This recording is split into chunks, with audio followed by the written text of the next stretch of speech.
O ayan nga na, linggo ngayon.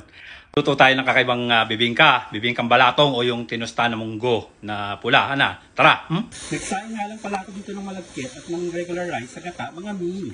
At ito nga pala ang ating mga sahog, mga mi. Meron tayo ditong langka, tostadong munggo, pandan, konting asin, asukal. Hindi nga pala kasama ang magic sarap dahil ang tunay na sarap sa akin mo lang malalasap, mga mi. Ilagay na nga pala natin ang ating pandan bago siya kumulo, mga mi.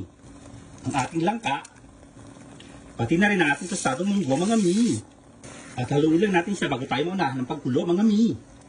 At ibudbud ang ating asin bago mahuli ang lahat, mga mi. At takpan tulad ng pagtakip mo sa damdamin mo sa akin na hindi mo masabi, mga mi. Ayan, pag malapit na siyang maluto, ilagay na natin ang ating asukal, mga mi. At isilod na rin natin ang ating kaking gata, mga mi. At haluin lang natin itong mabuti, mga mi.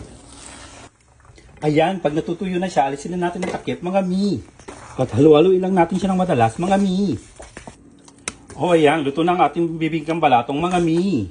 O, bang sarap niya, mga mi. O ayan, ilagay na natin sa ating container, mga mi. Nilagay natin ng dahon ng saging, mga mi. O ayan, at ilagay na natin siya sa ating mga container, mga mi. O ayan na, mga mi. Lalagyan lang natin siya ng tostadong niyog sa ibabaw, mga mi. O ayan nga na, nakatapos na naman tayo ng isang napakasarap na bibingkang balatong, mga mi!